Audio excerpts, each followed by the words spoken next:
EQPTV and I'm here with Jorgen of Shining. So how has 2014 been for Shining so far? 2014, we're in the middle of it, I think. It's been good. Things, I mean, the time flies. It's hard for me to remember what we've been doing, but right now we're on tour. I've been currently writing some new music. Yeah, we started at the start of the year where we did a long tour in the US with the escape plan. It's just constantly happening things, and that's how I like it. You know, so it's been good. Well, let's hope the next year will be even. I was wondering, jazz and metal are not often genres mixed together. Do you feel like you're almost pioneering a new style of metal in what you're doing? I hope I am.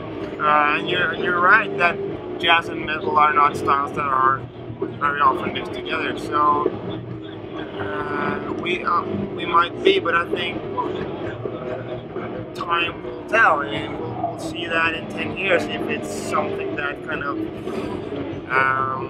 that proves to have the right to place in musical history. See what I'm saying? Yeah. But the band's not always sounded this way. Their sound has dramatically changed over your career. When did you decide that you wanted to do something new? When do you decide that you've done that before and you want to try something else? It's been when you look at the albums, it might look as like abrupt changes, but they're not really that abrupt. It's been a slow process, but you know, albums are like snapshots of certain periods. But in between the albums, it's been like slower change, and I think it's just my kind of frame of mind has always been like I find I kind of probably get bored easily, and I like new things. I like new things, and I also like music that sounds interesting and new. And I think if I like music that sounds new from other artists, I might as well try to make some new music myself, you know. So it's just been a matter of trying to make the music I like myself the best. So that's really what it's all about. Right. Shining really stand out on this bill of Bloodstock. There are pretty much no other bands that sound anything like that. There's not many other black jazz bands here. Yeah. Do you ever worry when you're going to play at a festival where you feel you might stand out? Are you ever worried that that maybe new fans might not walk to it quite so quickly, or is it just in at the deep end?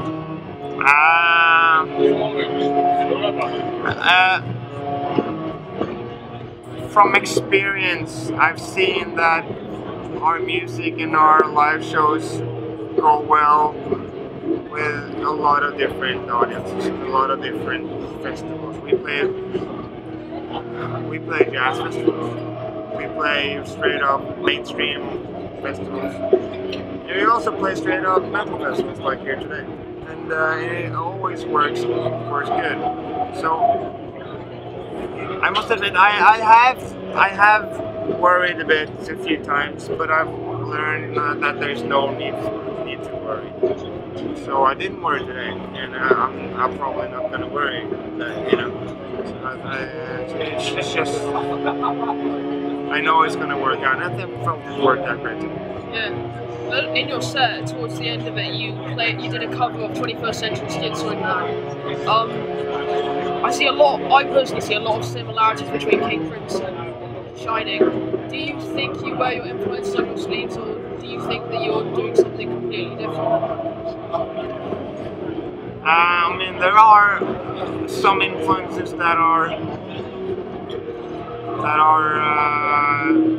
pretty apparent, but I would say, you know, the industrial elements in our music, especially production of an album, it's pretty apparent, like from Nine Inch Nails and Manson and stuff. We were working with a producer in Los Angeles who worked with both Nine Inch Nails and Manson. So I wanted that sound, especially from black jazz, and so that's an apparent link, and something I'm conscious of, and there's some like in my saxophone playing, there's some links towards John Coltrane and Albert Ayler and like some saxophone giants in history. So there are a lot of links. I would say that King Crimson is the strongest link is obviously that song. But I must admit that King Crimson isn't really a band that haven't influenced me personally that much. The reason there's a story about how that song came into our repertoire. It's more like because we played at the radio show and we needed. The thing about that radio show was that we're supposed to talk about a band and we're supposed to play from CDs, a few songs, present the band, and then we were supposed to. Every artist in that radio show was supposed to play a cover song of that artist, and we considered a bunch of other artists, and our guitar player at that time suggested King Crimson, and we considered a couple of songs, and we ended up with that song. And from that on, we used that live on a tour, which we did in Europe with the Norwegian band Enslaved.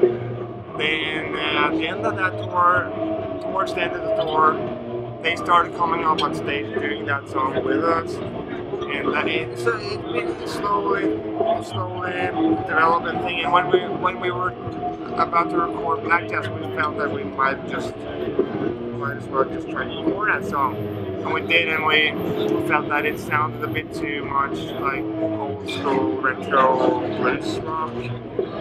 So we tried to like push it further, make it industrialize it a bit more, make it harder, remove some of the road stuff and added more like hard synth stuff and change stuff around. So there is a link, but I would say that to me, King Crimson isn't really. It's the biggest influence, but that song has been, that song really, I feel we've made it our own. I feel that it's a very cool, link to have in our music. I think if King Crimson were our age today, they might have sounded like us, you know? Same with Miles Davis. If he was alive today, played, he'd probably be playing heavy jazz, you know? Yeah, and my final question is, what's next for Shining? We are just currently making new music, but I have we already recorded a couple songs, but I have no concrete plan for when it's going to be released or how. And we're constantly touring. Stuff comes up. Like I told you, we've been touring a lot this year.